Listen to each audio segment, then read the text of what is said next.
Ada seorang bertanya, Ustaz, saya ada orang beritahu saya dan saya pun pergi, saya tengok ada satu majlis baca Yasin, Yasin, Yasin, Yasin sallallahu alaihi wasallam, baru terus baca Al-Quran. Apa hukumnya? Ini bid'ah dhalalah. Tapi Usman Muhammadi kalau mengatakan jangan. Jadi Pak Lah, boleh tak kita sembahyang di Masjid Nabawi? Boleh. Boleh tak menghadap kubur Nabi?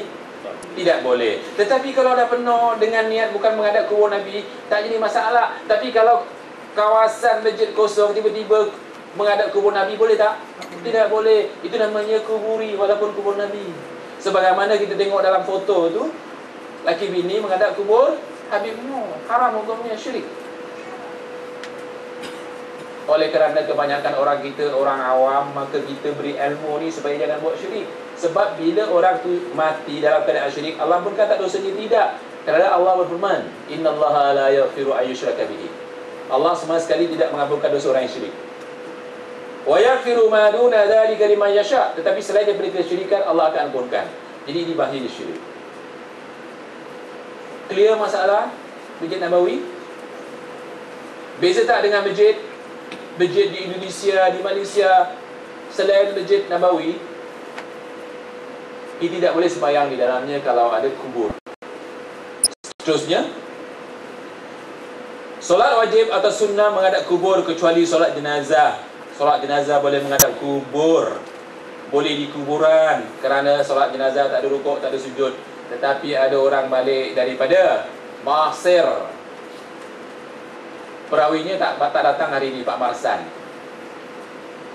Mungkin saudara Bakri pernah dengar, balik Mesir saya sembahyang mayat, ada rukuk, ada sujud. Punya teruk sahabat ni. Kemudian yang keempat, meminta, menyeru, berdoa, bertawassul kepada orang mati, mayat di dalam kubur, sama ada wali, nabi atau para rasul. Tuan-tuan, saya di Sungai Besi tempoh hari. Cuba beritahu anak apa istilahnya. Yasin, Yasin, Yasin dalam Quran. Baca Yasin bukan 3 kali Yasin, terus baca ayatnya. Yasin, Yasin, Yasin sallallahu alaihi wasallam. Ini bid'ah dhalalah.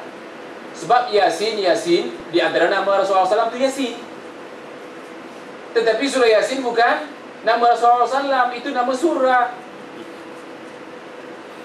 Dan kita lihat di Masjid An-Nur ni paling dekat. Saya pernah sembahyang di situ. Lepas sembahyang, saya beri salam, saya duduk sebentar.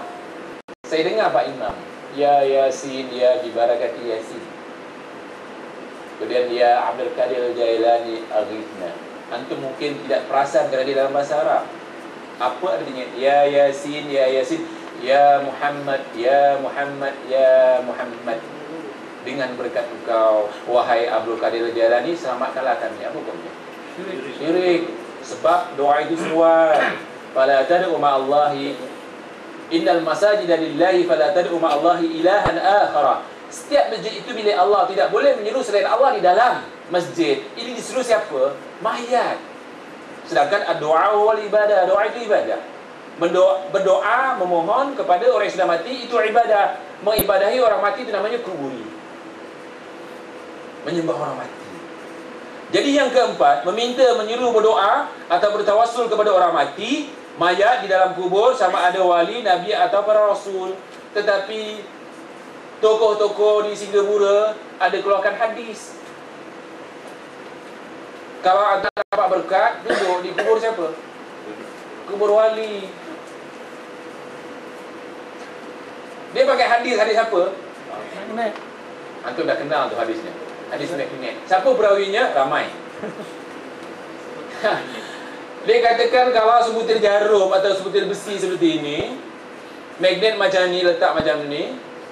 Orang kita biasanya 40 hari 40 malam tapi tak silakan macam tu je. Tapi disuruh duduk lama-lama. Jadi kalau magnet ni dah lama, kalau ditarik, ambil jarum, lekatkan. Jarum semua melekat. Ada kuasa magnet tak? Kalau antum katanya nak dapat keberkatan wali-wali ni, duduklah kat masjid yang ada kubur wali, ataupun di perkuburan wali duduk. Duduk lama-lama. Duduk lama-lama buat apa? Buat apa? Berangan? Tidur? Disuruh zikir. Zikir tak cukup baca apa? Al-Quran. Katakan kepada mereka, yang melarang ini bukan Wahabi, yang melarang ini Imam Syafi'i. Kita akan baca dalilnya. Bermakna ciri-ciri antum bukan ciri-ciri Syafi'i. Kalau pahaman itu merupakan dikenali dengan ciri-cirinya. Mereka mengatakan antum Wahabi. Siapa saja yang berciri-ciri Wahabi, Wahabi. Tak kira Muhammadiyah, Ittiba'us Sunnah, Arsis, Abid, Jin, DI, Mahat Zaitun, Islam Jamaah. Oleh kerana ada ciri-ciri Wahabi, Wahabi. Bermakna antum tidak ada ciri-ciri Syafi'i, bukan Syafi'i. Sebab Syafi'i melarang perbuatan itu, betul tak? Jadi orang yang berdoa kepada kuburan, termasuk orang yang dikatakan kuburi, terutama kalau duduk di kuburan lama-lama meminta kepada orang kubur, itu dinamakan kuburi. Adapun dalil-dalil pengharaman amalan kuburi dari syarak, kita lihat bahasa Melayunya sahaja kerana waktu.